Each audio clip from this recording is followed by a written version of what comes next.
Bonjour à tout le monde. Oui, bonjour.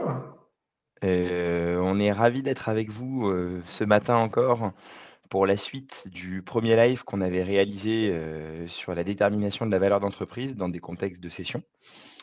L'objectif du jour, c'est de continuer un peu cette thématique en se concentrant sur, l'autre partie entre guillemets de la valeur des titres qui est, la détermination de la dette financière nette.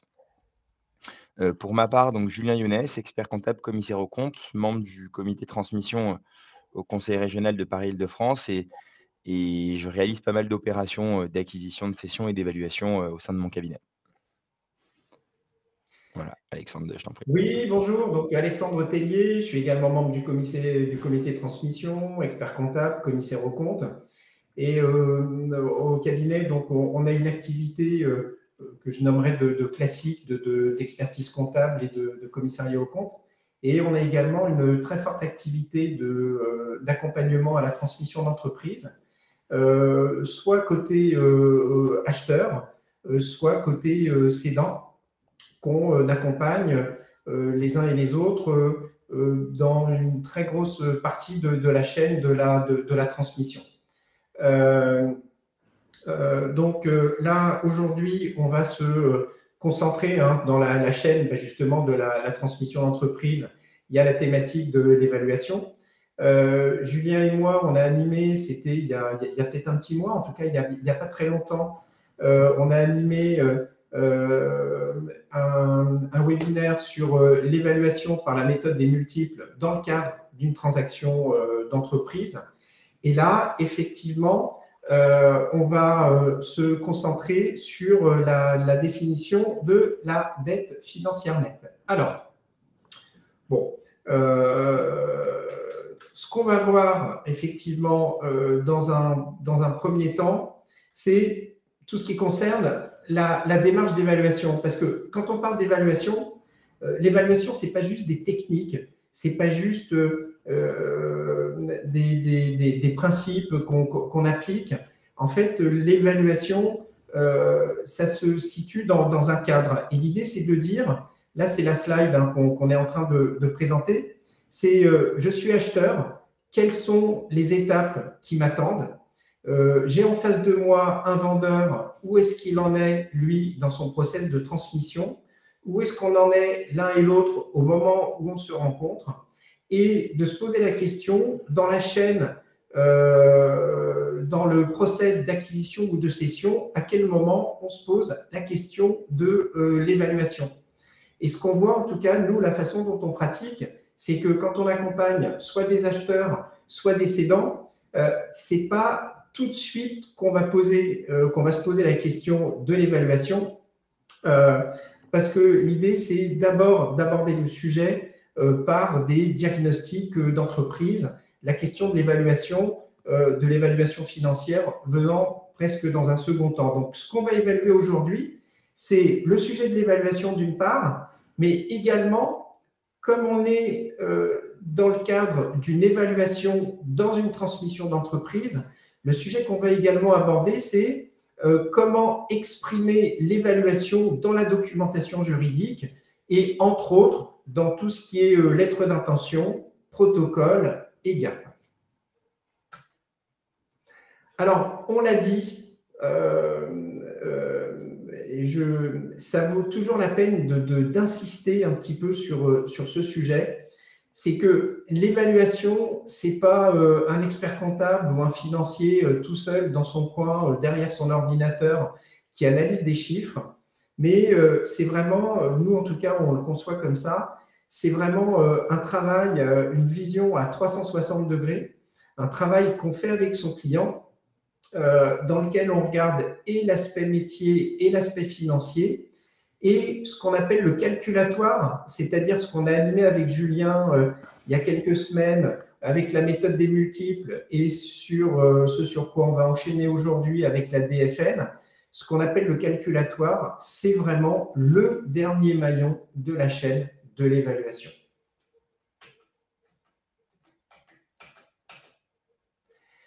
Et quand on évalue, alors évidemment, nous, l'idée, quand on accompagne nos clients, c'est d'être le plus objectif, d'être le plus factuel possible.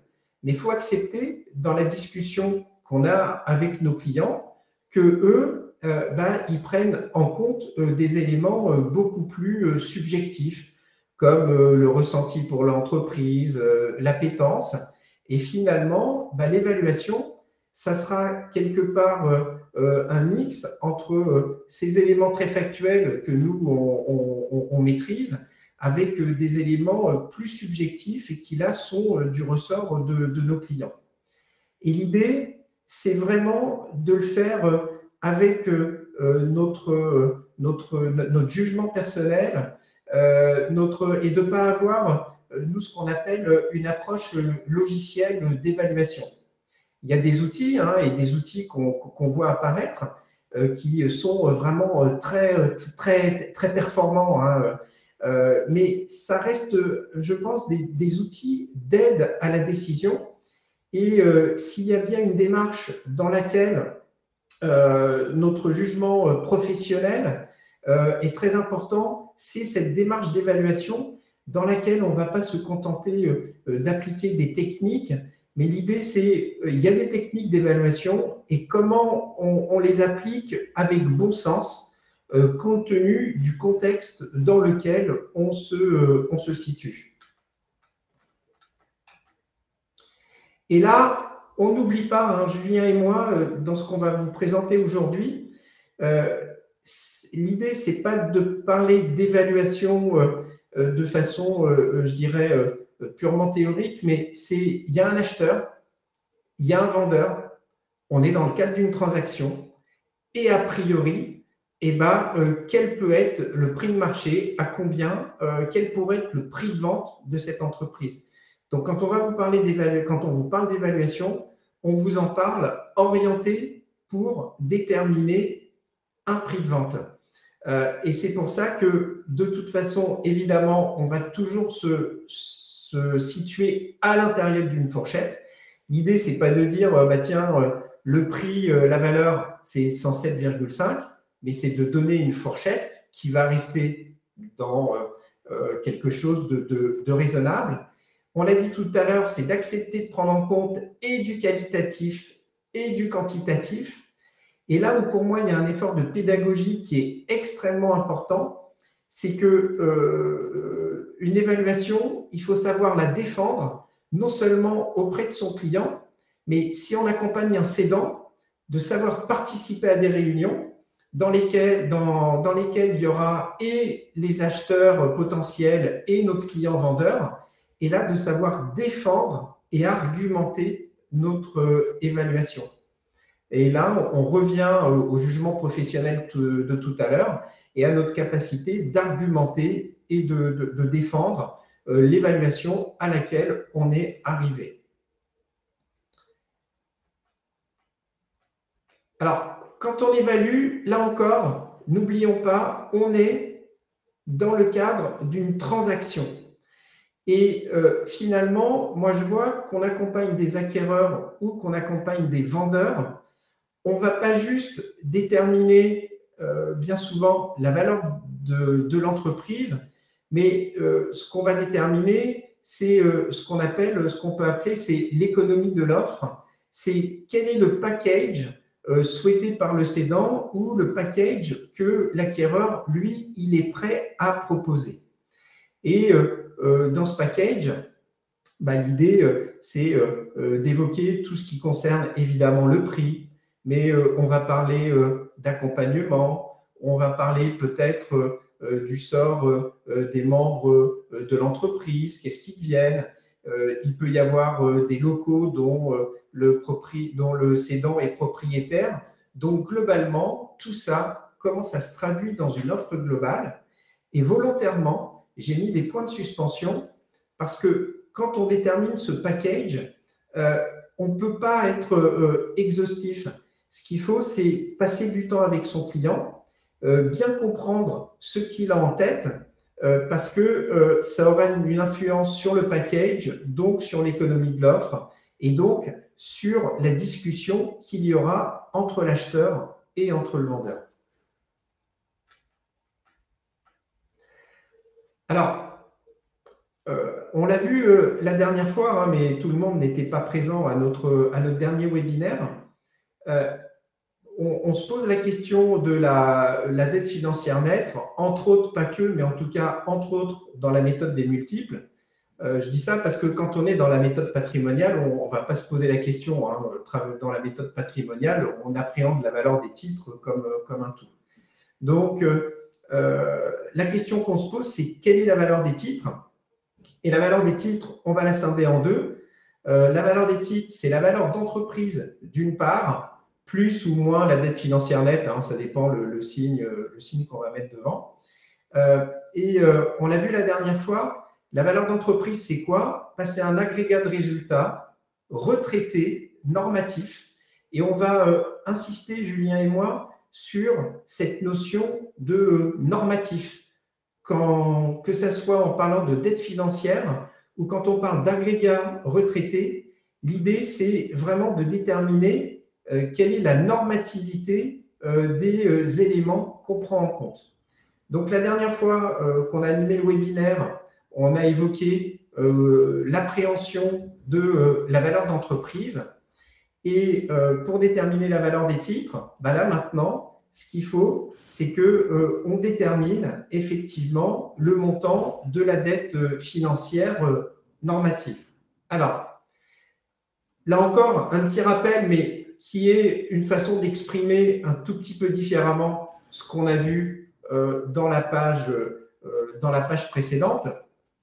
C'est que ce qu'on détermine à travers la valeur d'entreprise, on dit valeur d'entreprise, mais en fait, le terme, ce qu'on évalue, c'est un actif économique. Et dans cet actif économique, j'ai globalement tout mon actif immobilisé, qu'il soit corporel ou incorporel, c'est-à-dire qu'à travers la méthode des multiples, dans la valeur d'entreprise, j'appréhende, pas que, mais entre autres, des éléments incorporels comme la valeur de la clientèle. À travers la valeur d'entreprise, dans la méthode des multiples, on ne va pas dire, tiens, je fais X fois le BE et puis je vais rajouter la valeur de la clientèle. Non, la valeur de la clientèle est déjà appréhendée dans mon actif économique. Donc, ce qu'on recherche, c'est ce qu'on voyait tout à l'heure. À travers ma valeur d'entreprise, j'ai mon actif économique. Je déduis mon endettement financier net et là, ça me donne ma valeur de marché des fonds propres, c'est-à-dire la valeur des titres que je recherche. Pour l'exprimer différemment,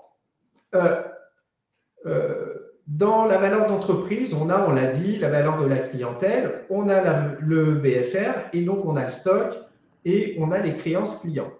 Alors, j'ai bien en tête aujourd'hui qu'on est en train de parler de dette financière nette, mais pourquoi je fais ce petit rappel? C'est que c'est assez binaire. Soit les éléments dont on parle, soit ils sont dans l'actif économique, soit ils sont dans la dette financière nette. Mais on peut pas les prendre en compte deux fois. Je m'explique. Ça m'est arrivé plus d'une fois d'avoir affaire à des intermédiaires qui, en calculant la valeur des titres, vont me faire X fois le BE, ils me disent c'est la valeur d'entreprise. Puis après, ils rajoutent les stocks, ils rajoutent les clients, ils retirent les fournisseurs. Et puis après, ils rajoutent la dette financière nette telle que Julien va l'exprimer. Donc, à un moment donné, c'est binaire. Mes stocks, mes clients, mes fournisseurs, ça s'appelle du BFR. Si c'est du BFR, c'est dans l'actif économique. Et donc, on ne va pas le rajouter dans la trésorerie. À ceci près, et là, je ne vais pas empiéter sur ce qu'évoquera Julien, c'est qu'on l'a dit tout à l'heure, on va vraiment se focaliser sur la notion de normatif. Et là où effectivement, on peut éventuellement rajouter des éléments de BFR à la dette financière, c'est dans la mesure où il n'aurait pas un caractère normatif. Mais là, je vais laisser Julien enchaîner sur le sujet. Julien, je n'ai pas regardé, peut-être des questions à ce stade? Pour l'instant, non, que des questions d'ordre technique sur les replays. Ça, je pense que vous pouvez voir directement avec l'ordre et Je pense que Claire vous communiquera les replays ou, à minima, vous aurez un mail sur le replay de cet événement et précédents, ils sont peut-être disponibles sur la plateforme. Et après des sujets techniques, de reconnexion pour le son. Donc on est Ah, alors, Julien, je confirme et je pense que Claire mettra le lien là dans les questions-réponses. Les replays sont accessibles sur le site de l'ordre, ouais, dans la c'est partie privée, et ils sont en fait très facilement accessibles et je pense que Claire nous mettra le lien. magnifique.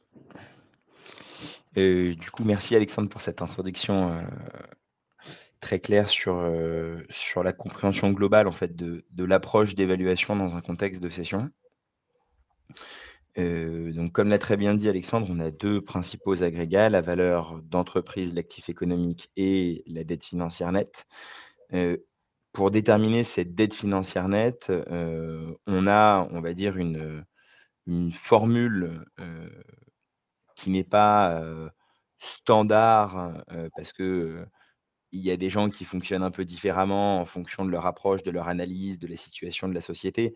Mais on va dire qu'on a des grandes règles, sur lesquelles on se met assez fréquemment d'accord quand même quand on est sur des opérations d'acquisition ou de cession.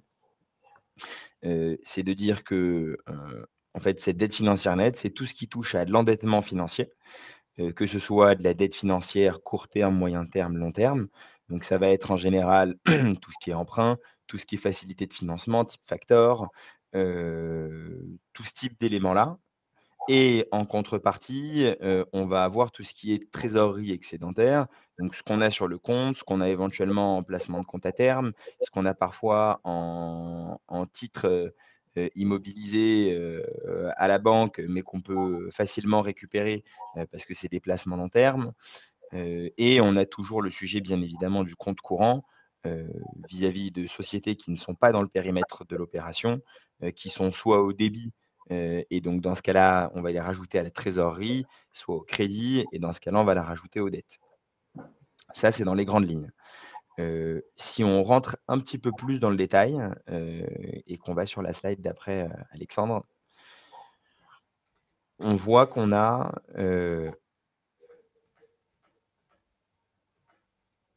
des éléments, alors ouais, en fait, là, on est un peu sur la même, donc c'est plutôt sur celle d'après, parce que ça, c'est ce qu'on vient de dire juste avant, sur la structuration des éléments de J'enchaîne, base. c'est ça, Julien? Ouais, Ouais. tu peux enchaîner, ouais.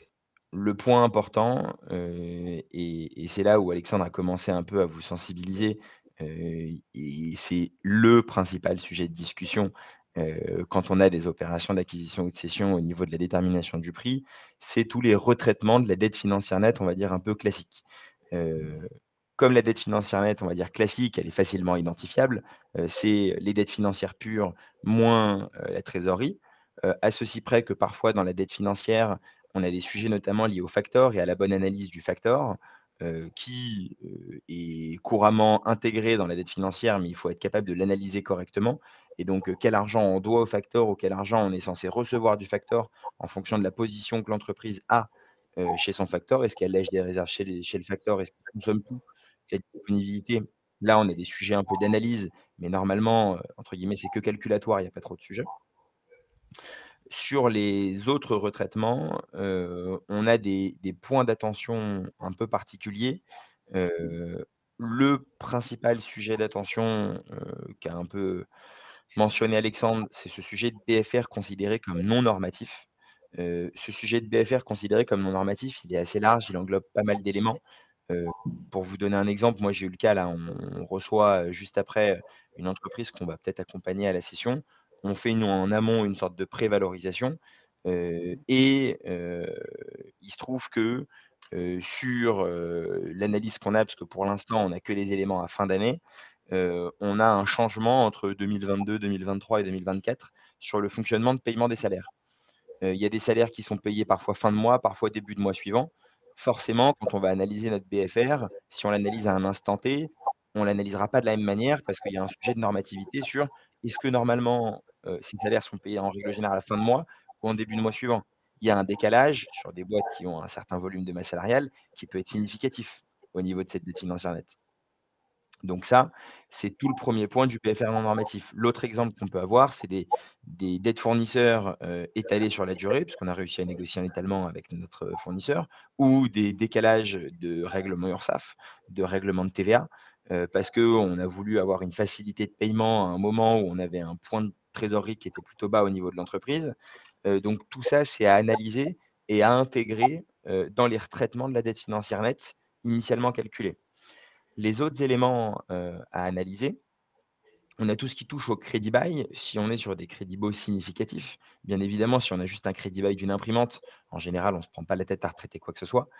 Si par contre, on est une entreprise industrielle, et que l'on finance une partie de l'investissement lié, au fonctionnement de l'activité, et qu'on finance cet investissement en crédit bail, on a toujours le sujet du retraitement qui est accepté ou non, mais qui est un retraitement qui se fait de manière générale en évaluation, où on va retraiter, le crédit bail pour déterminer une valeur à l'actif, un peu comme qu'on fait en consolidation, pour déterminer une valeur à l'actif, d'actif économique, une dette financière qui correspond au reste à financer et du coup, au niveau du compte de résultat, on va avoir, la ligne de crédit bail qui va passer en amortissement en partie et en intérêt financier en partie également.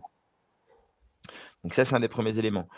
Toute la partie indemnité de départ à la retraite, cette analyse, elle se fait en fait en fonction de la masse salariale. Donc elle se fait toujours en 2 temps. On regarde l'état de la masse salariale, l'âge des effectifs, est-ce qu'il y a des personnes qui sont plus ou moins proches de la retraite? Et en fonction, on voit si on intègre cette indemnité-là au niveau de la dette financière nette. Souvent, ce qui se passe, moi, ce que j'ai vu en tout cas, et curieux d'avoir ton retour Alexandre là-dessus, c'est que quand on a des personnes qui sont proches de la retraite, on va intégrer, les indemnités à verser à ces personnes-là à horizon 2, 3, 4 ans en général maximum. Moi, c'est ce que je vois. Dès qu'on est au-delà, on considère que, c'est à horizon long terme et on n'intègre pas la PIDR dans le calcul de la dette nette. C'est comme ça qu'on fonctionne de notre côté. Juste une petite parenthèse. Vous voyez là, ce qu'il y a d'intéressant dans ce que dit Julien, c'est que on a des techniques. Julien nous montre un tableau et puis finalement, après, et c'est là où est le jugement professionnel et qu'on se situe dans le cadre d'une transaction. Julien nous dit bon, on prend ceux qui sont à 3-4 ans, c'est ce que tu as dit, hein, c'est ça, ceux qui sont à 3-4 ans de la retraite. Mais peut-être que finalement, si on raisonnait de façon purement technique, peut-être qu'on aurait pu dire, bah non, moi je calcule de façon arithmétique avec un logiciel mes indemnités de départ à la retraite et puis, pof, Je peux mécaniquement, t'embêter. et bah, je l'intègre dans ma dette financière nette. Et c'est là que quand on est dans le cadre d'une transaction, bah, il y a les règles et puis après, bah, on les fait vivre. Julien, il y a une question. Ouais. Si on intègre le crédit bail dans la dette financière, j'imagine qu'il est alors retraité du calcul de la valeur de l'entreprise en amont, donc sur le BE. Alors, ouais, tout à fait. Si, on a cette analyse-là et qu'on prend l'EBE comme agrégat, bien évidemment, le loyer de crédit bail sera retraité au niveau de l'EBE, et donc souvent, quand on met en place ce type de retraitement, on regarde un peu l'analyse des 2 côtés, et après il y a un point, qui était plutôt sur le premier webinaire, qu'on avait réalisé, qui est de dire quel agrégat on va prendre pour déterminer la valeur d'entreprise. Heu Les 2 sont faisables. Moi, pareil, j'ai vu les 2 dans les transactions que j'ai réalisées, soit le BE, soit le REX. Si on prend le REX, il sera retraité, mais de manière beaucoup moins importante. Pourquoi? Parce que, bah, l'amortissement sera quand même passé. Le seul retraitement qu'il y aura, c'est sur la partie, intérêt financier. Voilà. Ensuite, si on continue rapidement sur les principaux retraitements qu'on met en avant et qui sont des retraitements, on va dire, assez fréquents, au niveau de la dette financière nette, tout ce qui est dividendes à payer, bien évidemment, si on a des dividendes à payer, entre guillemets, on assimile ça à des sortes de comptes courants où en fait on doit rembourser, les actionnaires sortants et donc ça fait partie de dette. On a, également un élément qu'on n'a pas mis là forcément ou qui fait un peu partie du BFR non normatif.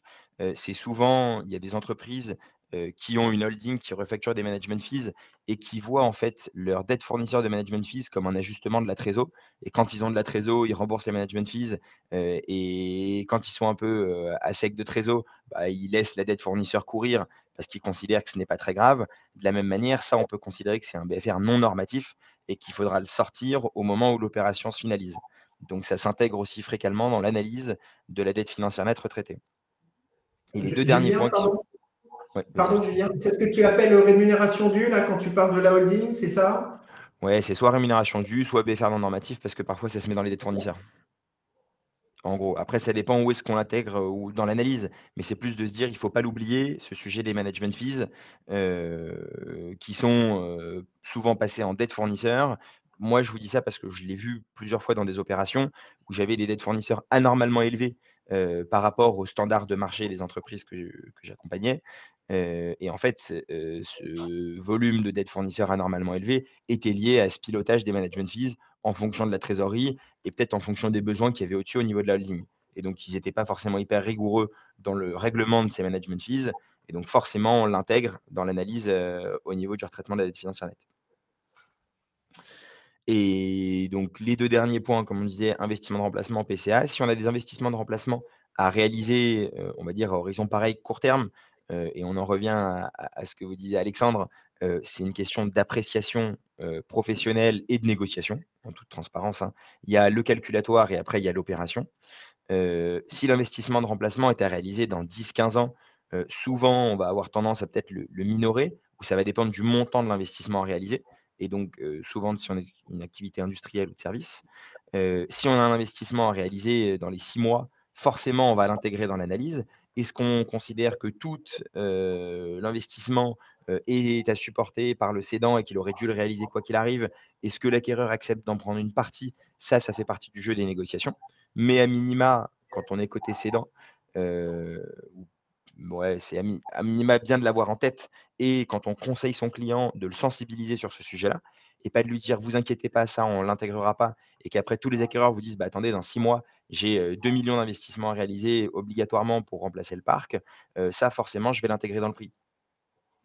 Si en tant que conseil, cédant, on n'est pas capable de sensibiliser nos clients là-dessus, il y aura toujours un effet déceptif et surtout il y aura une difficulté de rencontre de l'offre et de la demande, parce qu'à la fin une transaction c'est ça, hein, c'est rencontre de l'offre et de la demande et si on n'est pas capable d'avoir cette rencontre de l'offre et de la demande parce qu'on a, mal calibré le prix à obtenir, en amont, forcément on va avoir plus de mal à réaliser la transaction. Et le dernier point, c'est la partie PCA, heu, qui est très importante. Alors ça pareil, il faut regarder avec le BFR non normatif, quel est le niveau de PCA, quel est le lien avec les exercices précédents et cetera et cetera. Est-ce qu'il y a des charges qui ont été quand même passées en contrepartie? Mais souvent, heu, moi j'ai le sujet là sur une entreprise, qu'on accompagne, où on a un niveau de PCA qui a doublé, qui est passé de 1,5 million à 3 millions sur l'exercice 2024, et ces PCA ont été encaissés. Donc ça veut dire qu'on a récupéré de la trésorerie sur du chiffre d'affaires qui va être réalisé sur l'exercice suivant.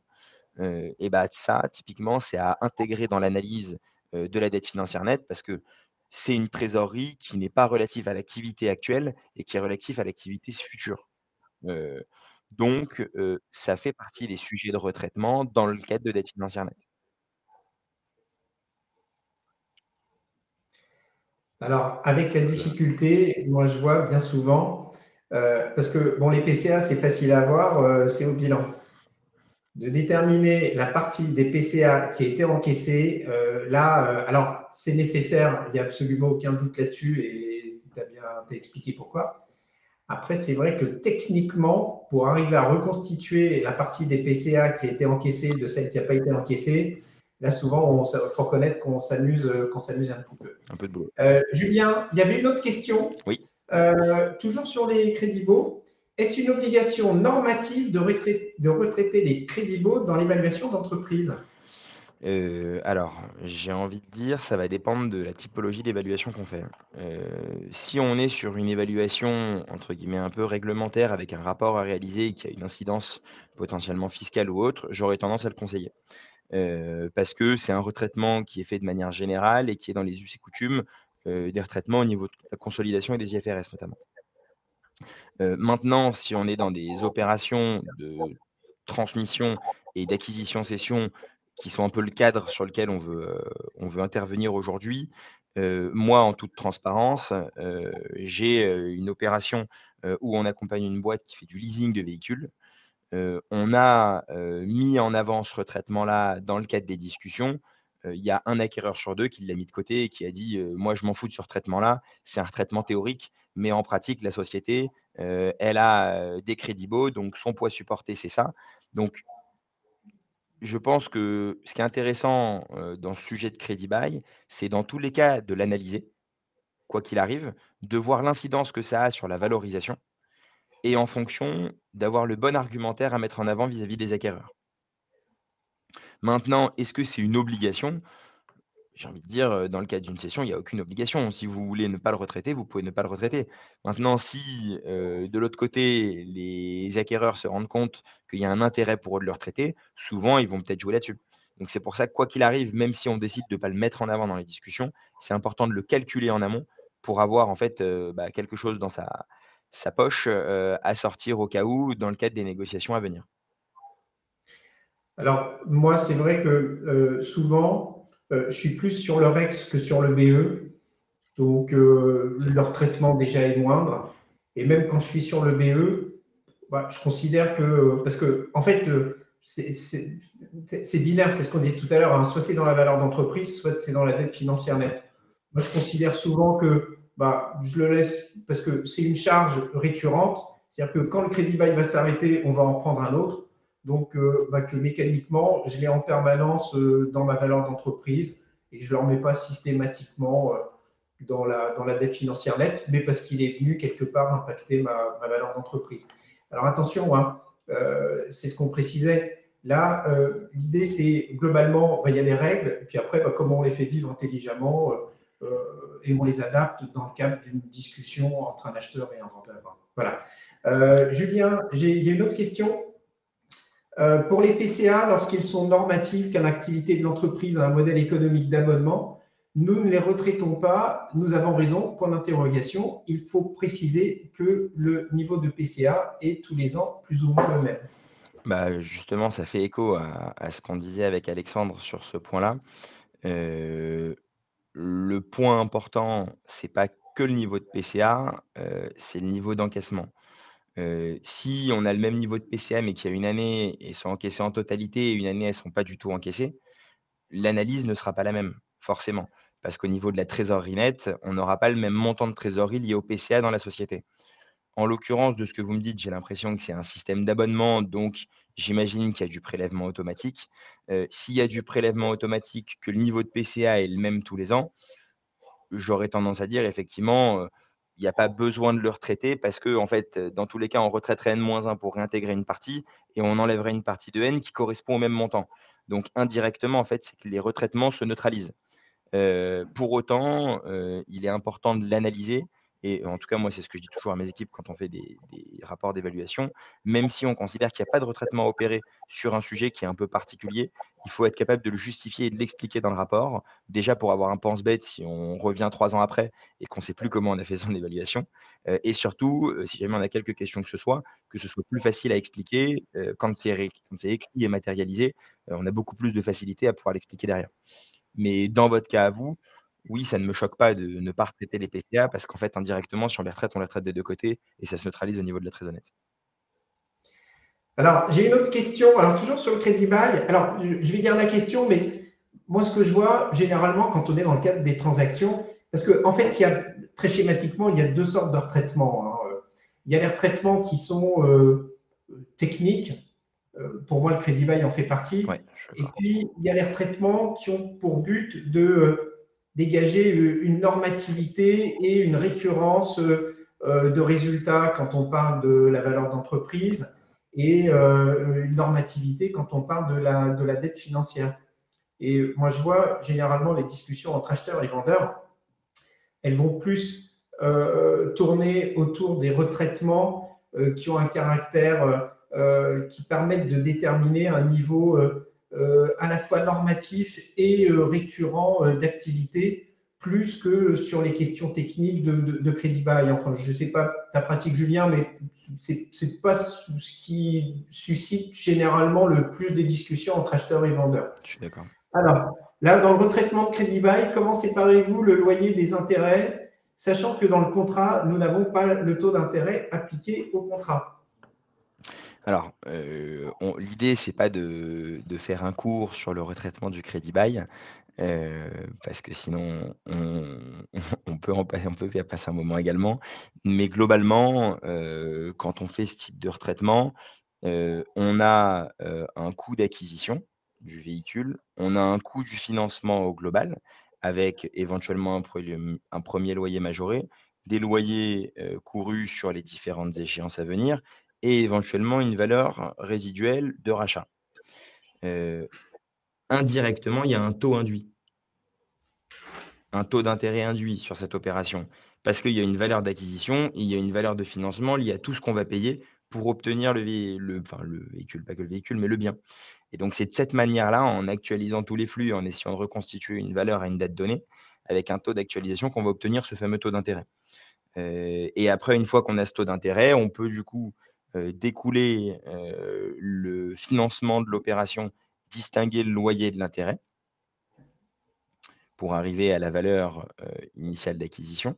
Et après de l'autre côté, on va avoir de manière distinguée, le sujet des amortissements par rapport à la valeur du bien, hors, intérêt financier. Et sur cette valeur de bien, on va avoir un amortissement en fonction de la valeur enfin pardon, en fonction de la durée de vie de l'actif. Et donc il faut bien distinguer les 2. Sur l'amortissement, c'est la durée de vie de l'actif et sur la partie intérêt financier, c'est l'actualisation de l'ensemble des flux liés à l'opération, pour arriver, au même montant que le coût d'acquisition initial. Voilà. OK. Alors, j'ai une autre question. Quelle différence entre DFN et ETN? Alors, par ETN, j'imagine qu'on entend trésorerie nette. Ouais, c'était ma Si la question. personne qui a posé la question peut juste préciser, parce que quand je vois quelle différence entre ETN et DFN, ETN, ça doit être, j'imagine, trésorerie nette. Je pense. Euh, Disons que si c'est trésorerie nette, en fait, c'est juste, excédent de trésorerie. excédent de trésorerie nette. Ouais, c'est ça. Ouais, vas-y, Alexandre, je Alors t'écoute. là, juste, en fait, il y a deux aspects de la question et ça tombe bien parce c'est la partie suivante sur laquelle on va enchaîner. En fait, il y a deux choses quand on parle de la trésorerie nette ou dette financière nette. Enfin, pour moi, la trésorerie nette et la dette financière nette, c'est la même chose, hein, sauf qu'à un moment donné, on le calcule dans un sens ou on le calcule dans l'autre, hein. Exactement. Mais sinon, c'est la même chose.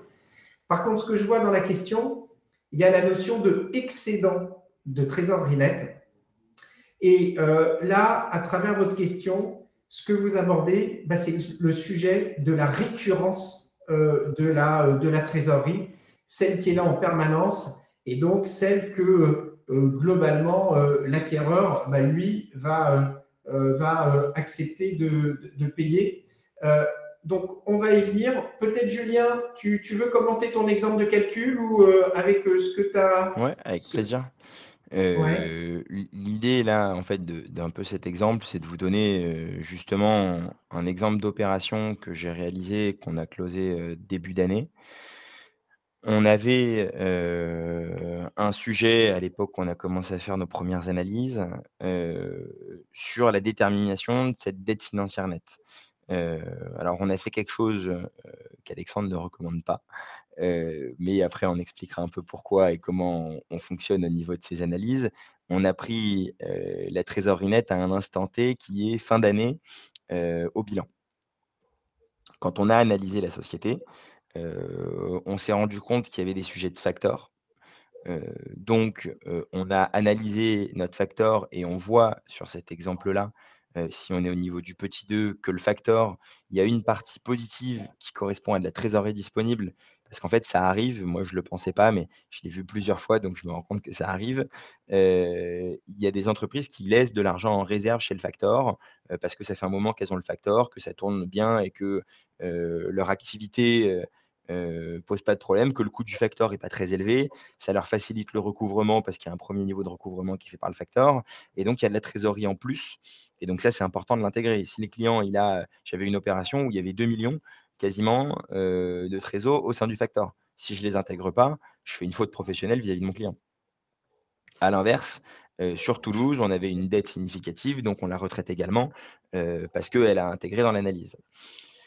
On avait le sujet des dettes fournisseurs dont je vous parlais, ces fameux management fees, où on avait des management fees, en lien avec la holding. Comme on cédait les filiales et pas la holding, il fallait retraiter ça comme si c'était du compte courant et rembourser la totalité des dettes fournisseurs.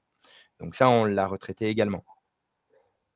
Ensuite, sur la partie dette financière, il y avait quelques, comptes courants restants, et sur la partie disponibilité, bah, c'était toute la trésorerie, il y avait pas trop de sujets particuliers, heu, au niveau de ce calcul-là.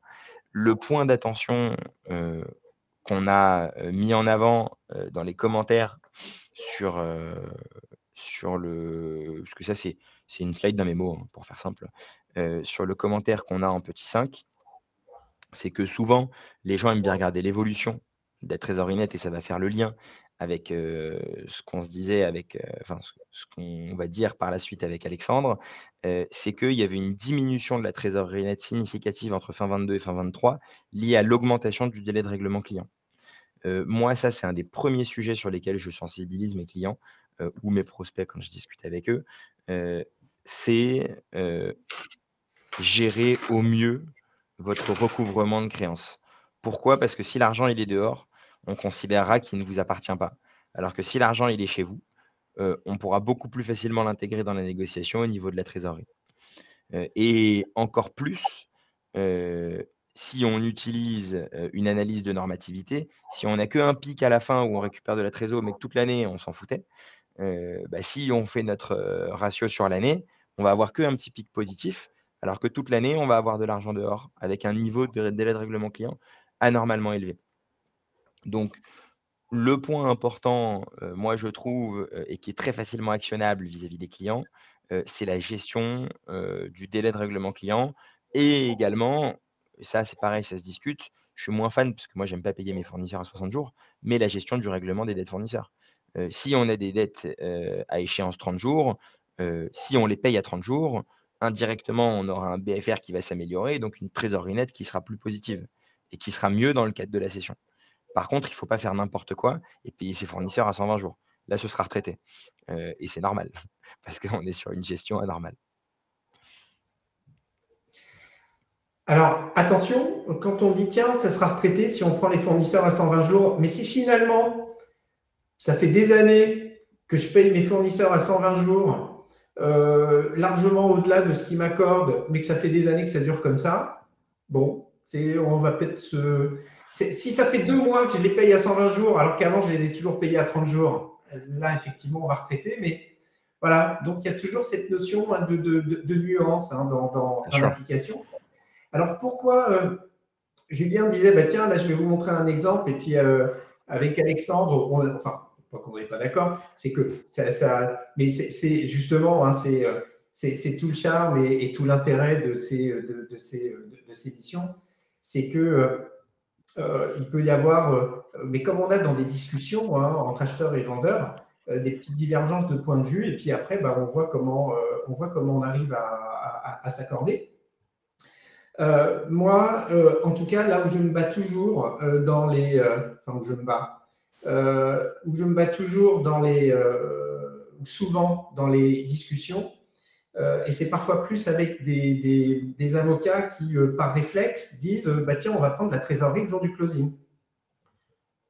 La trésorerie le jour du closing, moi, souvent, ce que je dis, c'est que c'est une aberration de prendre tel quel, parce que bah, on le sait tous et on le voit, la trésorerie, au cours d'un même mois, il y a des hauts, il y a des bas.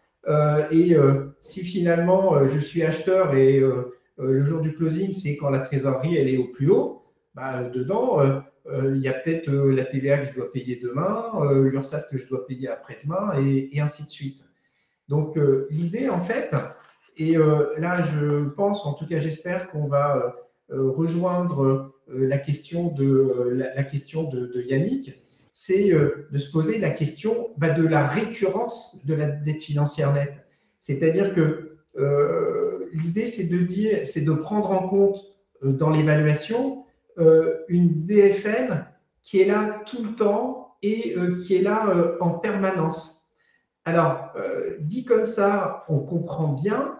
Après, c'est toujours la même chose, c'est techniquement comment on fait et comment on s'y prend.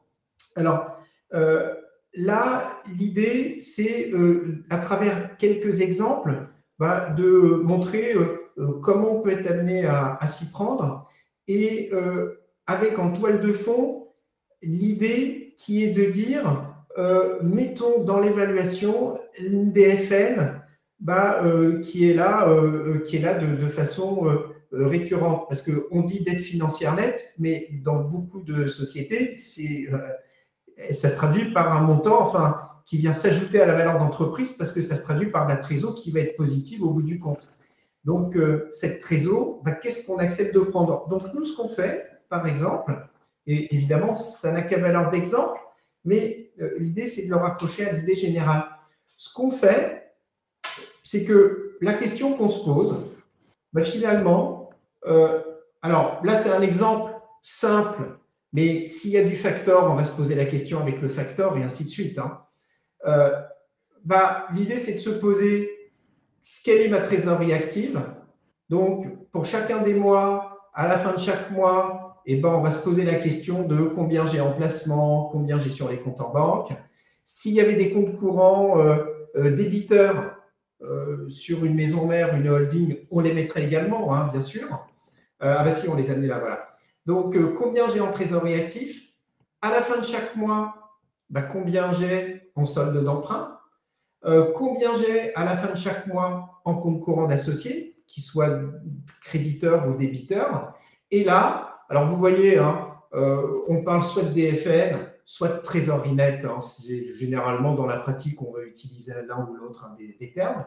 Et là, l'idée, c'est de dire, et là, l'idée, c'est de regarder sur un comportement sur plusieurs mois, peut-être sur 1 à 2 ans, et quel est le comportement de ma trésorerie nette. Donc, nous, on fait cette décomposition au mois le mois, et après, on fait un tableau récapitulatif par année. On regarde par année, là, on reprend la trésorerie nette qu'on avait, c'est-à-dire, dans ce qu'on a dans ce tableau, c'est le résultat à la fois de ma trésorerie active, moins mes emprunts, plus ou moins mes comptes courants d'associés. Si j'avais eu de la facturage, je me serais posé la question, et c'est là que c'est un peu enquiquinant et un peu compliqué, parce qu'en fait, tout à l'heure, quand on parlait de la facturage, la question à se poser, c'est ce qu'on va mettre en moins de la trésorerie, c'est ce qu'on appelle l'encours d'affacturage. L'encours d'affacturage, c'est de l'argent qui est dû par mes clients. La créance, elle n'est pas encore arrivée à échéance, mais le facteur, lui, m'a avancé l'argent. Dit comme ça a l'air simple. C'est pas toujours évident d'obtenir l'information auprès des facteurs. Et comme l'a évoqué Julien, il y a certains clients qui vont utiliser le facteur un peu comme une banque, c'est-à-dire qu'une fois qu'ils ont été payés, au lieu de mettre l'argent sur le compte en banque, ils vont se servir du facteur comme finalement comme un compte bancaire. Donc, une fois qu'on a ça, la question pour l'évaluation, c'est de se dire, tiens, qu'est-ce qu'on prend? Est-ce qu'on va prendre une moyenne? Est-ce qu'on va prendre le point bas? Est-ce qu'on prend une moyenne ou est-ce qu'on prend le point bas? Et là, il n'y a pas, j'allais dire, de recettes et de méthodes toutes faites. Il faut discuter avec son client et là, essayer à travers les chiffres de comprendre le comportement de la trésorerie et là, de voir finalement, est-ce qu'on va plutôt raisonner en moyenne ou est-ce qu'on va plutôt raisonner en point bas dans l'évaluation. Et si on dit qu'on raisonne en moyenne, la moyenne, on la prend sur combien de temps? Si on dit qu'on raisonne en point bas, c'est le point bas sur quel dernier mois. Voilà. Donc, ça, c'est un exemple d'outil qui est assez rapide, parce que si on est l'expert comptable du cédant, c'est pas ça. Si on est l'expert comptable du cédant, on a tous les éléments pour le faire. Si on est le conseil de l'acquéreur, nous, ce qu'on fait, c'est on reviendra tout à l'heure sur la notion de lettre d'intention. Dès que la lettre d'intention est signée, on demande les FEC et là, on intègre et ça permet de faire le tableau. Voilà. Ouais. Et sinon, également, quand on est côté acheteur, ça nous arrive très régulièrement, avant la lettre d'intention, on n'a pas les FEC, mais moi, je demande à l'expert comptable du cédant, je lui demande, voilà, donnez-moi tous les comptes de classe 5, donnez-moi le compte 16, et ainsi de suite. Et comme ça, ça me permet, moi, de voir le comportement de la trésorerie sur une période un peu longue. Voilà. Ouais, tout à fait. En complément rapidement, comme l'a très bien dit Alexandre, en fait, ces analyses-là, elles vont pas vous donner, un résultat fermé définitif, mais elles vont vous donner des leviers de discussion, et des arbitrages stratégiques. Et après, pour être tout à fait honnête, en fonction de la position sur laquelle vous êtes, côté acquéreur ou côté cédant, forcément, les envies seront pas les mêmes et l'idée, c'est d'avoir une analyse raisonnable, de la situation, et surtout et moi, c'est là que j'attire l'attention de mes clients en permanence, c'est surtout de dire, parfois on perd sur certains sujets par rapport auxquels on voulait peut-être avoir un peu plus et que là, sur la situation, que nous présente Alexandre, on aurait préféré avoir, peut-être le point haut à fin décembre 2023 qui est 1 000 000 et qu'en fait on n'aura qu'une moyenne et qu'on sera plutôt du coup dans les, 600 000 – 700 000. Mais par contre avoir une valeur d'entreprise plus importante et qu'au final l'offre nous convienne. Donc le point là-dessus, c'est de dire tout ce dont on vous parle, c'est des sujets importants. C'est important d'avoir l'analyse et de savoir en discuter et d'être capable d'argumenter pour défendre les intérêts de son client. Mais il faut toujours prendre du recul dans les discussions et avoir une vue d'ensemble sur l'opération. Et si l'ensemble de l'opération convient et qu'on lâche du lest un peu à un endroit, il ne faut pas se braquer. En tout cas, c'est ma vision de ces opérations. Il ne faut pas se braquer parce que sinon, c'est négatif pour l'ensemble des parties prenantes et ce n'est pas constructif. Voilà. Mais c'est ça, parce que parfois, finalement, peut-être nous, sur la trésor, si on est côté acheteur, le cédant peut peut-être avoir une vision un peu plus élevée, mais en valeur d'entreprise, finalement, il avait peut-être une attente un peu plus faible que ce qu'on était prêt, que ce que notre client acheteur était prêt à accepter. Donc, l'un dans l'autre, au bout du compte, l'idée, en tout cas nous, c'est ce qu'on fait, c'est de raisonner à un moment donné en valeur des titres, Ouais. et de voir si en valeur des titres, on s'en sort ou pas. Je vois juste la dernière question. Vous intégrez dans ce tableau les REM de management fees. En fait, soit les rémunérations de management fees, ça peut arriver, sont mises en compte courant et nous, dans le tableau, on a les comptes courants d'associés. Soit effectivement, moi, ce que je regarde systématiquement, c'est ce que Julien évoquait tout à l'heure, ce que je regarde systématiquement, quand je vois qu'il y a une holding, je demande le compte fournisseur de la holding. Et là, l'idée, c'est de dire, je demande le détail du compte fournisseur, là encore au moins le mois de la holding. Et l'idée, c'est de voir, est-ce que dans le compte fournisseur, on n'a qu'un mois de rémunération de la holding? Est-ce qu'on a plusieurs mois? Et si on a plusieurs mois, là, je vais le traiter comme de la dette.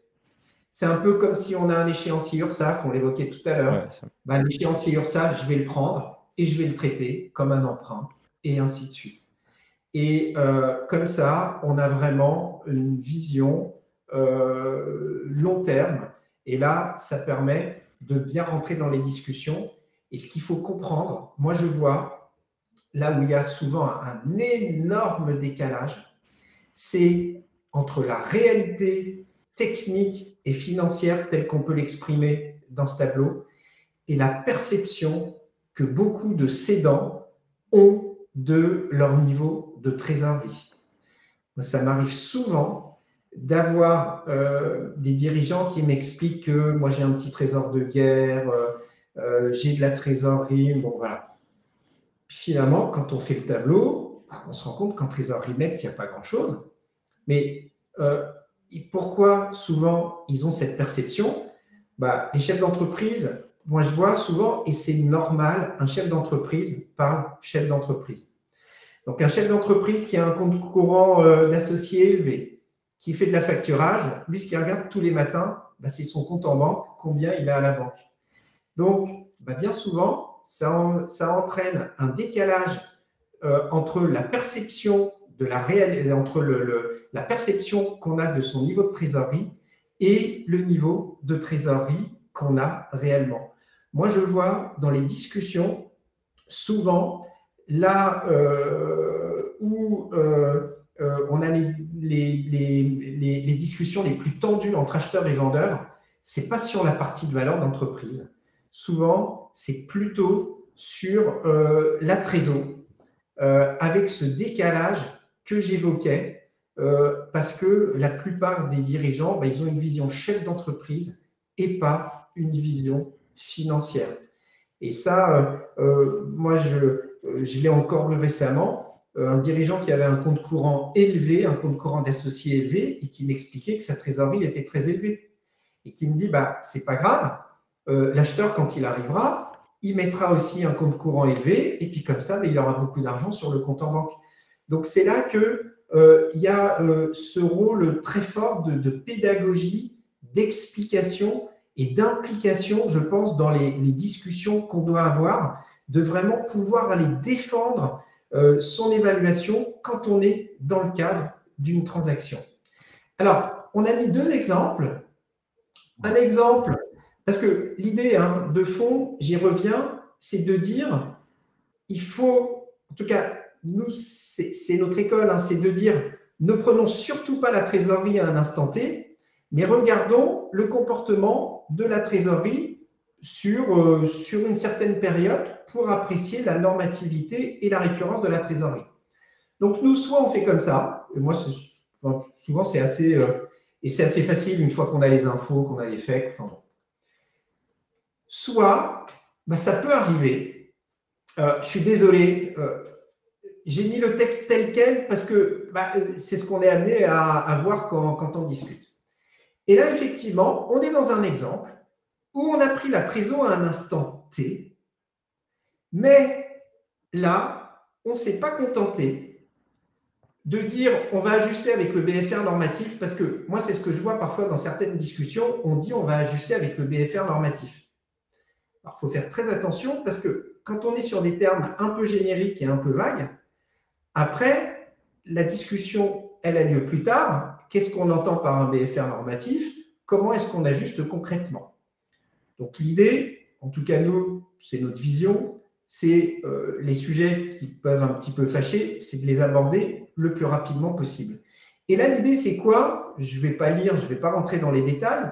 L'idée, c'est de dire, OK, on prend la trésorerie à un instant T, mais on regarde le comportement du BFR sur plusieurs mois et ça nous permet de déterminer un BFR normatif et l'écart entre finalement le BFR qu'on a le jour du closing et le BFR normatif, cet écart, il viendra corriger notre dette financière nette.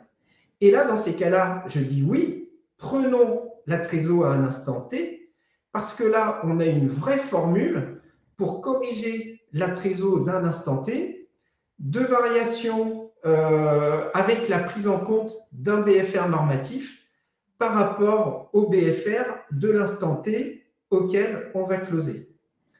Mais bien, pourquoi cette formule, nous, on l'applique assez peu et pourquoi on va plutôt être sur ce qu'on a vu dans les pages précédentes? Parce que quand on est dans les entreprises de négoce et dans les entreprises industrielles, dans le BFR, il y a les stocks qui sont une composante importante. Et moi, je vois dans beaucoup, pour ne pas dire dans la plupart des PME, les stocks ne sont pas suivis en temps réel. Donc, comme les stocks ne sont pas suivis en temps réel, ça veut dire que sur mes derniers mois, si je veux calculer un BFR normatif, je ne pourrais pas le faire puisque je ne connais pas mes stocks au mois le mois. Donc, c'est pour ça que nous, on a plutôt tendance à appliquer, à aller vers ce schéma-là, parce que ne l'oublions pas, la trésorerie, c'est ce qui reste une fois qu'on a financé son BFR. Donc, une fois que j'ai financé mon BFR, voilà ce qui me reste en trésorerie nette. Et cette formule, elle peut paraître séduisante, elle est technique, mais souvent pas simple à appliquer parce que je ne connais pas mon stock à la fin de chaque mois, ce qui est plutôt gênant quand je suis dans le négoce ou dans l'industrie. Par contre, si on applique cette formule dans une boîte de service, ben là, pas de problème. Hein. Au mois le mois, je calcule mon BFR et j'ai mon BFR normatif et je corrige mon BFR du jour du closing avec mon BFR normatif. Alexandre, il y a quelques questions. Ouais. Une première question de Xavier Tremblay. Doit-on retraiter la provision pour congés payés relative à des congés anciens non pris par des salariés? Bah, c'est ce qu'évoquait Julien tout à l'heure quand il évoquait la notion de BFR normatif. Il évoquait tout ce qui peut être des dettes anciennes et échues, des échéanciers. Alors là, on n'est pas dans de l'échéancier, mais je dirais a priori, pourquoi pas. Après, c'est toujours la même chose. Quand on évalue, l'idée, c'est de se poser la question sur des éléments un peu significatifs. Voilà, c'est ça. Donc, à partir du moment où on considère que c'est significatif, bon, je serais a priori tenté de dire oui, parce que finalement, c'est une dette qu'on aura à payer demain, mais qui n'est pas liée en quelque sorte à l'activité courante, mais qui vient écluser ce qui a pu se passer des années passées. Ouais, non, je suis assez d'accord. Le seul point là-dessus, et je ne suis pas un expert social, donc je ne veux pas dire de bêtises, c'est de vérifier si elles sont toujours dues ou si au bout d'un moment, elles ne sont plus dues parce qu'on a fait toutes les obligations de précision, de prise de congé par les salariés qui ne l'ont pas fait, etc. Si on est dans les clous et qu'entre guillemets, ils peuvent être considérés comme perdus, là, il peut y avoir une discussion éventuellement. Mais sinon, complètement en phase. De la même manière, alors de l'autre côté cette fois-ci, est-ce que si on a des créances clients anciennes, et qu'on considère qu'on va pouvoir les recouvrer, on les réintègre dans la trésorerie? Bah, ouais, alors, par exemple, dans la définition qu'on a sous les yeux, quelque part, parce que si on a des créances anciennes mais qu'elles sont là depuis des mois et des mois, bah, on va considérer que finalement, ça fait partie de mon BFR normatif parce que bah, mes clients, ils ont pris l'habitude d'exploser les délais, je ne les ai jamais relancés. Si par contre, j'ai à un instant T une créance client qui, elle, est un peu ancienne, bah, là, à la limite, c'est pris quelque part, c'est noyé c'est noyé dans ma moyenne, où là, ça va être pris en compte dans mon BFR normatif par rapport à mon BFR à un instant T.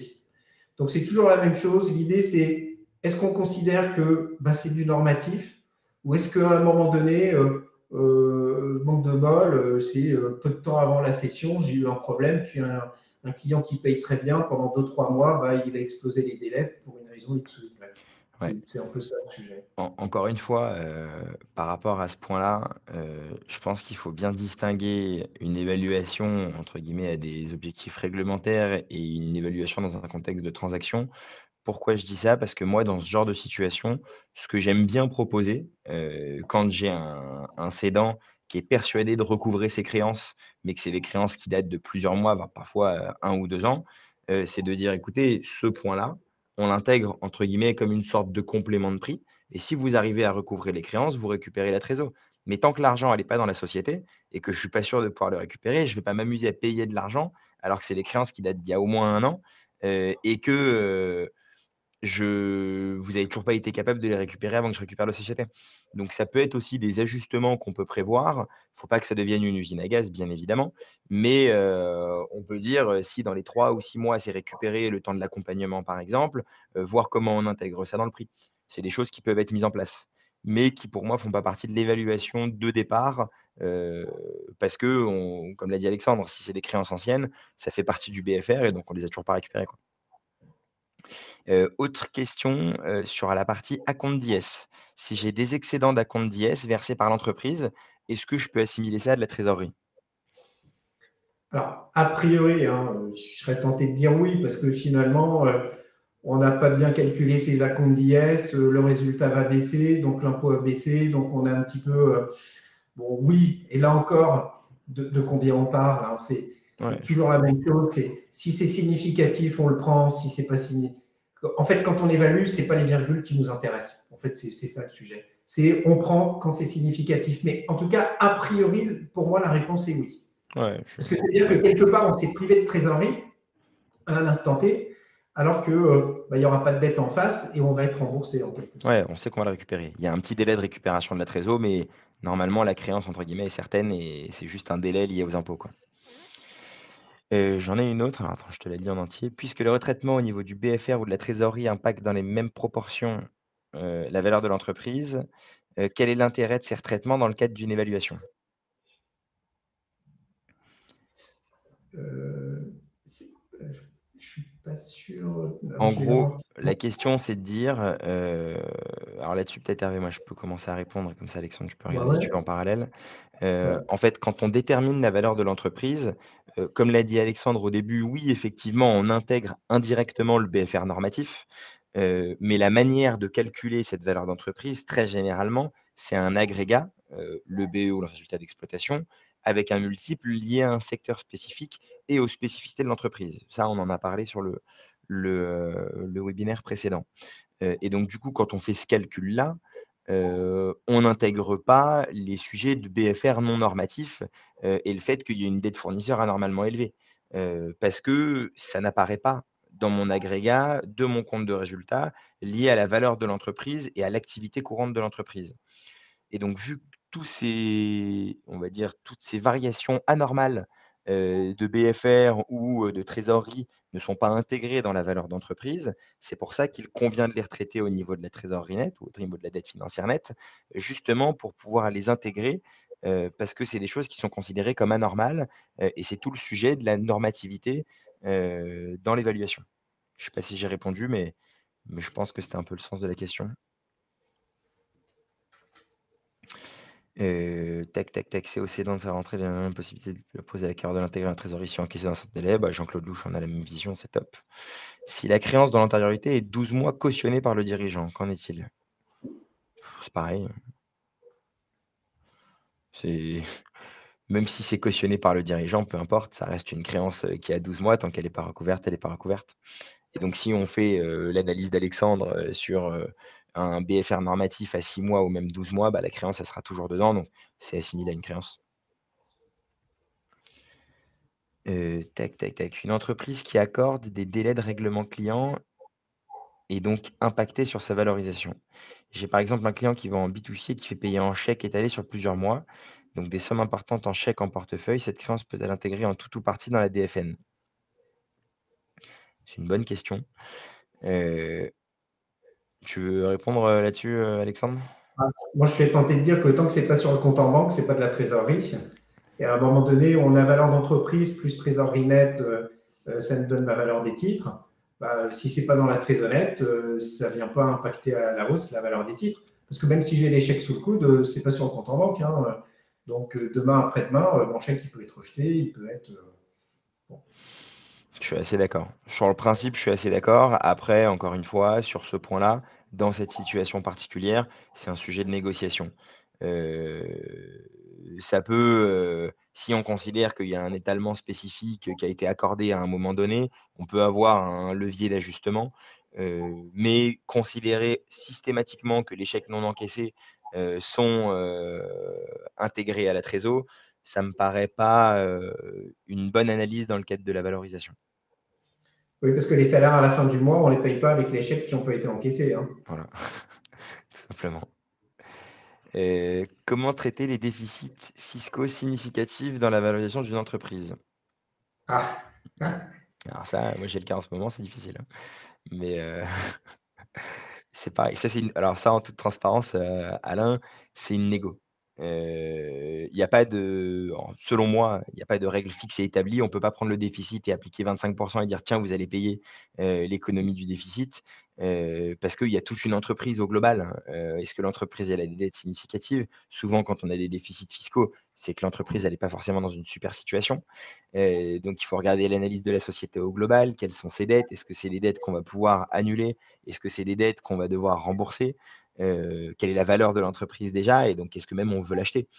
Heu et les déficits fiscaux, c'est plutôt un levier de négociation qu'une valeur à proprement parler, selon moi, dans des contextes de transaction. Oui, parce que là, on est vraiment hein, aujourd'hui dans le cadre c'est l'évaluation dans le cadre d'une transaction et d'une négo entre un acheteur et un vendeur. effectivement, là, clairement, dans la négo, ça va peut-être pouvoir rentrer un petit peu dans l'appétence qu'un acheteur pourra avoir d'une entreprise en disant, tiens, il y a des déficits, mais le quantifier dans une valo, ouais, c'est pas toujours, ça n'a pas ce côté mécanique que ça pourrait avoir dans une évaluation qui est faite plus théorique en transaction. 100%. Dernière question, et après on va pouvoir avancer, parce que le temps tourne, mine de rien. On pensait faire moins d'1 h 30, mais je pense qu'on y sera largement. Quel retraitement pour le compte courant d'associé utilisé pour financer des investissements? C'est une dette en fait financière, point. Il y a pas de sujet particulier. Peu importe ce que ça a financé, si je dois de l'argent à un des associés, quand je reprends la société, je vais devoir lui rembourser, donc c'est de la dette financière, point. Du coup, si on enchaîne, au niveau de la présentation, on voulait faire rapidement une petite distinction, de l'analyse de la dette financière nette entre 2 principaux secteurs qui sont le secteur du service et le secteur de l'industrie. Pourquoi? Parce que, comme l'a expliqué, Alexandre, si on veut avoir cette analyse de BFR, un peu fine, idéalement, il faut pouvoir regarder tout ce qui est stock et cetera, chose qu'on a dans le secteur de l'industrie. On va avoir aussi souvent, on va dire dans le secteur de l'industrie, des variations de BFR beaucoup plus significatives parce que potentiellement on va passer des commandes, avant de se faire encaisser par les clients et donc on va décaisser énormément de cash à un moment. Ensuite, on va récupérer les acomptes peut-être à une date donnée ou en fonction de projets qui vont faire gonfler la trésorerie sur un mois spécifique. Et donc c'est vrai que quand on en discutait avec Alexandre pour préparer un peu le webinaire de ce jour, heu toute la partie vraiment, analyse du BFR sur 6 mois, 1 an, pour moi est fondamentale sur la partie secteur de l'industrie. Parce qu'on a des variations beaucoup plus significatives, de manière générale, hein, bien évidemment, liées au fonctionnement de l'activité. Sur la partie service, moi j'en ai fait pas mal des opérations dans le service.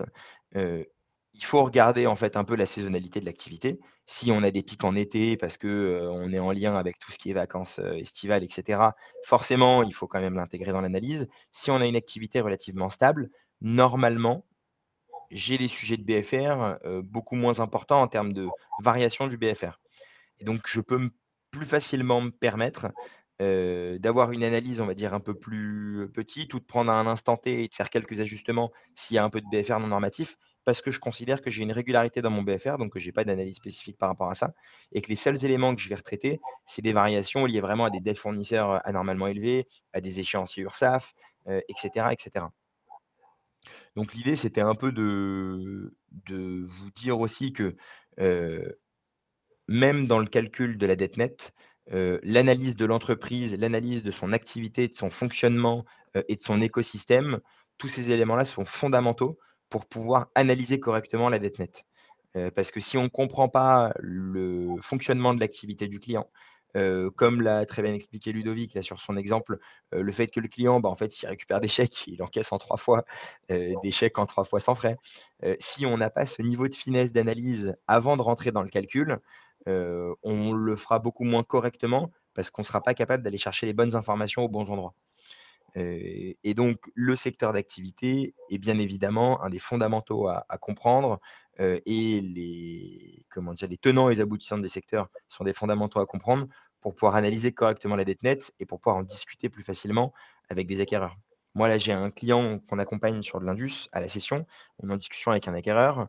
On a des gros sujets justement sur cette trésorerie nette, parce que, j'ai des PC à un moment, j'ai des commandes très significatives.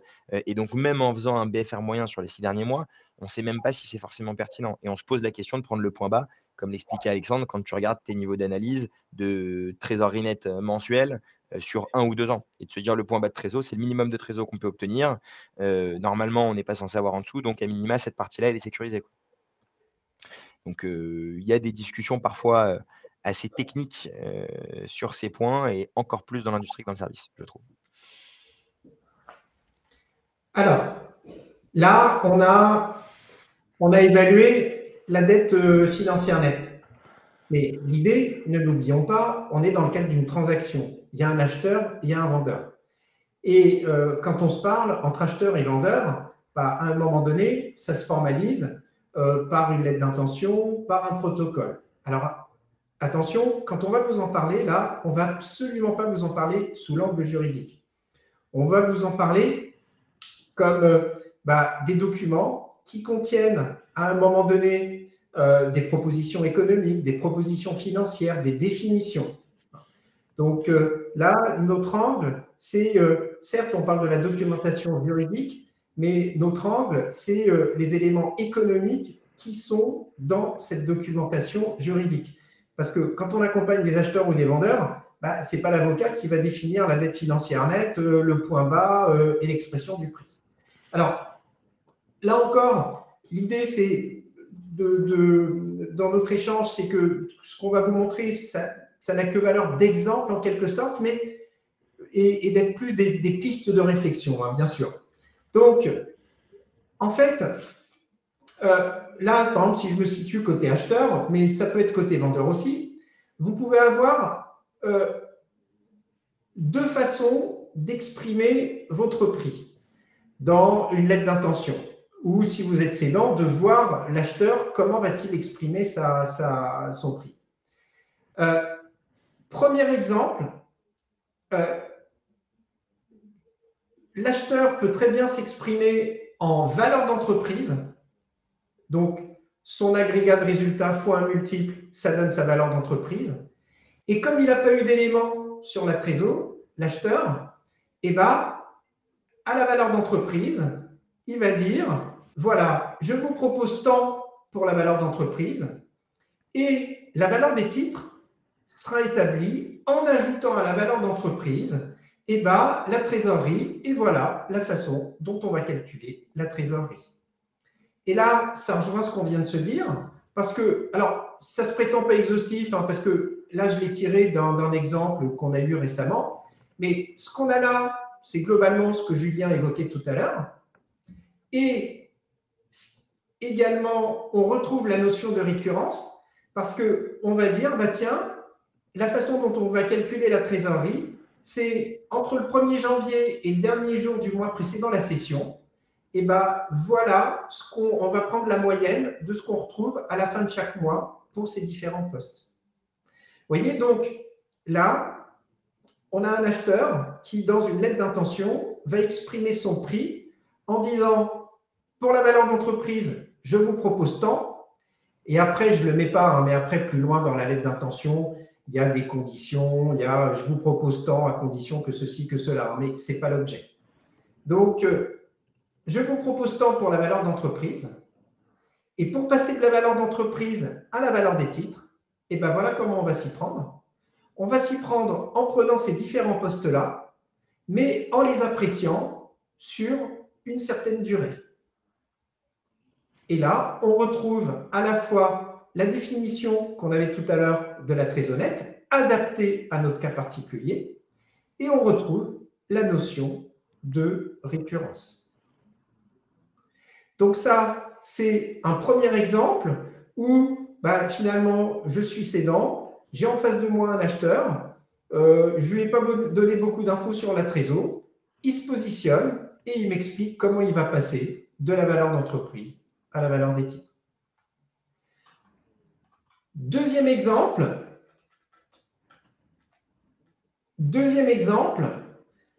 là, je suis cédant, j'ai un acheteur, je lui ai donné beaucoup d'infos sur la trésor et infos qui ont pu lui permettre de faire le tableau qu'on a vu précédemment, là, chaque mois. Bon.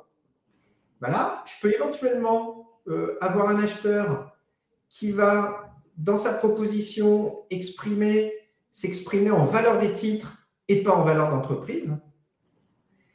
Et par contre, il va verrouiller son prix en disant, grosso modo, comme moi, j'ai inclus la trésor dans mon prix, je vais raisonner ce qu'on appelle en anglicisme, en lockbox, en quelque chose de verrouillé. Et entre aujourd'hui et le jour du closing, vous ne versez pas de dividendes, vous n'augmentez pas votre rémunération. Bref, je verrouille les sorties potentielles de trésorerie qui auraient pour but d'appauvrir la trésorerie au détriment de l'acquéreur et au profit du cédant. Là encore, je vous ai mis que deux exemples. mais dans la vraie vie, on va avoir ce qu'on appelle les sorties autorisées, les sorties interdites. Et ça, c'est quand l'acheteur exprime, ou quand moi, si je suis acheteur, je vais exprimer mon prix en valeur des titres. C'est-à-dire que là, par rapport à l'exemple précédent, je n'ai pas de formule où je vais exprimer mon prix en valeur d'entreprise plus très honnête égale valeur des titres.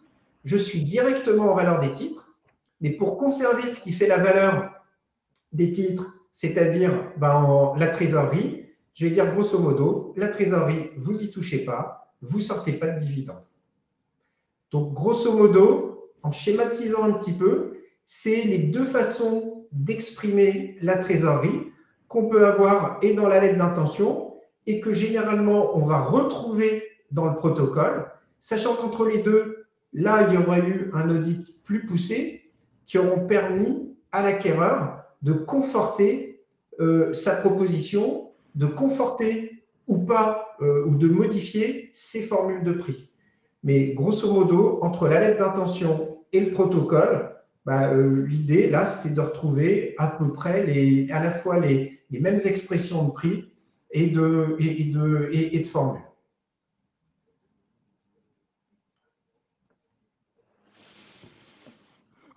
On a une question. Ouais.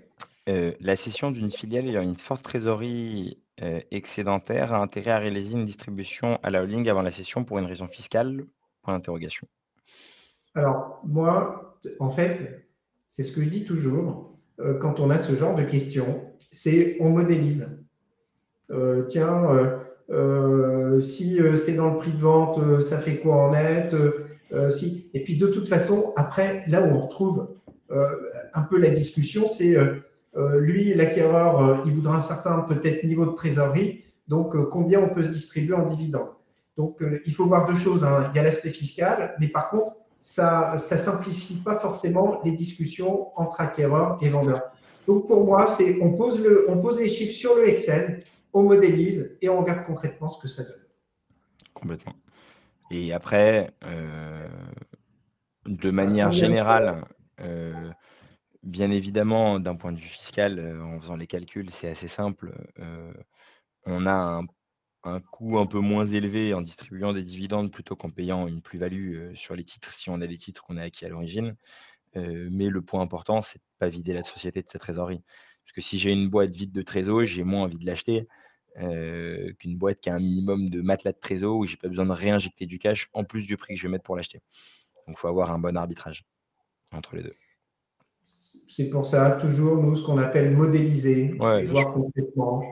Voilà, il y a l'aspect fiscal, il y a l'aspect trésorerie au quotidien, qu'est-ce que ça donne. Alors, combien de temps s'écoule entre la LOI et le protocole? Alors, en fait, là où on maîtrise le moins, c'est il y a un acheteur et puis avant combien de temps on va arriver à se mettre d'accord pour la LOI. Généralement, entre lettre d'intention et protocole, on voit ce que c'est 2, 3, enfin, ça peut être généralement entre 1 et 3 mois. Il y a le temps qu'il y ait des audits qui se fassent, qu'il y a la rédaction du protocole, le temps de se mettre d'accord, de gérer les allers-retours. Souvent, on est entre 1 et 3 mois. Je suppose que tu vois, Julien. Ouais, en fait, moi, ce que j'ai tendance à dire, c'est que ça va dépendre du niveau de maturité et d'expérience des différents acteurs. Si on est souvent sur des primo acquéreurs et primo-cédants, c'est toujours un peu plus long parce qu'il y a des sujets de réassurance, ils reposent des questions à leur conseil juridique, on a des échanges, etc. Donc ça peut toujours tarder un peu. Jean-Claude a tout à fait raison. S'il y a une recherche de financement, parfois ça peut retarder un peu aussi le temps de valider le financement auprès des banques, d'obtenir l'accord, la rédaction de la documentation bancaire, etc. Mais je suis tout à fait en phase. 1 mois, c'est très court. C'est un audit très rapide et des avocats très réactifs. 2 mois, c'est cohérent et 3 mois, c'est quand il y a un du financement, en général. Alors attention, parce que quand Jean-Claude écrit, ça dépend s'il y a recherche de financement. On peut très bien après rédiger le protocole et mettre dans le protocole qu'il y a une condition suspensive de financement. Oui, tout à fait. Non, c'est vrai. Dans le protocole, il y a souvent des conditions suspensives et le financement peut en faire partie. Tu as raison. Donc, C'est vrai que ça ne retarde pas forcément la rédaction du protocole. C'est plus ce que tu évoquais. Souvent, c'est la réactivité des uns et des autres. Et puis d'arriver à caser l'audit le le dites dans l'appli d'auto. Ouais, non, non, en fait, c'est moi qui suis complètement perdu. C'est que j'étais sur le closing, pas sur le protocole. Ah, C'est pour ça. Mais oui, oui, et sur les Julien, protocoles, il y a moins de sujets. Julien, il y a un petit message là qui nous demande afin de respecter le programme, nous vous invitons à conclure. Ouais, et ben, je pense qu'on est pas mal, hein, de toute façon. Ah bah oui, alors, hop. Donc on est dans le timing. Au niveau de la conclusion, c'est un peu la même que ce qu'on avait, et donc on aime bien réinsister sur ce point-là, mais c'est la même chose que ce qu'on vous a dit il y a un peu moins de 2 mois. Heu, il y a un point important, c'est que, de manière objective, l'expert comptable, heu, dispose en général de d'un certain nombre d'informations pour pouvoir accompagner son client. Il a les chiffres, il connaît l'évolution de l'activité. Normalement, s'il a le client depuis un petit moment, il connaît un peu son secteur d'activité ou, comment fonctionne son secteur. Donc c'est déjà une grande partie des éléments nécessaires à l'accompagnement.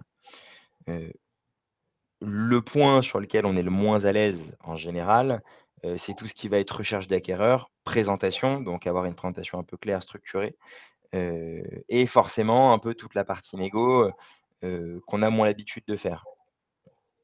Pour autant, heu, on n'a pas le réflexe en tant qu'expert comptable, heu, de discuter de ces sujets-là avec ses clients et d'essayer d'être proactif par rapport à ce point-là. Et donc nous, notre vision, c'est que, et ça, il faut qu'on voit comment on peut le travailler. Si vous avez des idées, avec plaisir pour en discuter au sein du comité transmission, parce que c'est un peu un des objectifs, c'est de dire comment l'expert comptable peut prendre ce rôle à bras-le-corps, et peut, plus facilement, accompagner ses clients sur ces sujets-là. Je parle pas des grosses opérations. Les grosses opérations, souvent, c'est des process très spécifiques. Même moi, là, en ce moment, je fais une opération, c'est la première fois que j'ai l'autorité de la concurrence, et cetera. Et je discute du coup avec des avocats qui ont l'habitude de faire plus gros. Là, on est sur des niveaux, il y a pas de sujet. C'est pas le cœur métier, il y a pas de point. Par contre, toutes les TPE et même les petites PME, que vous avez dans vos clients, heu, ont forcément, à un moment donné, un besoin, de cession ou d'accompagnement à l'acquisition. Et donc l'idée, c'est de faciliter pour les experts comptables la mise en place de ce type de mission chez vous. Donc ça, on travaille dessus au sein du comité transmission. On a des guides, qui sont en train d'être fondus, qui étaient déjà super, qui donnent un peu de matière. Il y a des formations qui existent au niveau de l'ordre, au niveau du CFPC, et cetera, sur ces sujets-là. Heu, si vous avez des questions, n'hésitez pas à nous solliciter. Moi, vous pouvez me rajouter sur LinkedIn et m'envoyer des messages avec grand plaisir. Et on sera ravis d'échanger avec vous sur tous ces sujets-là, parce que je pense qu'Alexandre et moi, c'est des sujets qui nous animent et qui nous passionnent au quotidien, quoi. Voilà, c'est ça, parce que quand je vois Laurent qui évoque qu'effectivement, nos clients, les entreprises ne nous voient pas forcément dans ce rôle, mais bah, c'est à nous, je pense, d'être proactifs, de faire savoir que on peut être, de communiquer sur ces sujets, de communiquer avec nos clients, de le faire savoir en termes de communication, en termes de positionnement, de se former sur le sujet, de venir nous rejoindre, c'est ce que disait Julien au comité de transmission, où euh, on réfléchit sur ces sujets, aussi bien aux outils que à l'implication des experts comptables dans ce type d'opération. Donc, moi, je crois beaucoup au fait de le faire savoir déjà à nos clients. Hein, le positionnement, c'est déjà échanger avec nos clients et le faire savoir. Parce qu'en fait, ce qu'il faut vraiment avoir en tête, c'est que c'est des missions qui sont sur le plan émotionnel très fortes, très intenses, très riches. Hein, quand vous êtes dans une discussion avec un cédant qui est votre client, il passe par des hauts, par des bas. Enfin, c'est vraiment des moments sur le plan émotionnel qui sont très riches et puis qui sont également à forte valeur ajoutée. Euh, on décrit souvent l'expert comptable comme le premier conseil de l'entreprise. Faut qu'on le soit aussi dans ces moments qui sont des moments forts dans la vie de nos clients et qui également sont des missions à valeur ajoutée. Mmh. Donc, je crois, Julien, qu'on a répondu en tout cas, on a essayé de répondre à la plupart des questions. Donc, il y aura un replay, ça sera en ligne hein, pour cette session. Il y en a un pour la fois précédente. Et puis, n'hésitez pas à nous rejoindre au comité transmission ou à nous contacter, Julien, moi, d'autres personnes du comité transmission, si vous avez des questions sur le sujet. Ouais, et juste pour répondre, Jean-Claude, sur comment entrer dans le comité de transmission, vous nous envoyez un message, on voit pour gérer ça, au niveau du comité. Sinon, il y a Claire, qui gère le comité au niveau de l'ordre, heu, qui fait partie des effectifs de l'ordre, à qui vous pouvez envoyer un message également. Et sinon, si je dis pas de bêtises, je me demande s'il n'y a pas des présidents de comité qui sont présents sur le site internet de l'ordre. C'est les 3 leviers ou les 3 portes d'entrée par lesquelles vous pouvez facilement, arriver, si le sujet vous intéresse.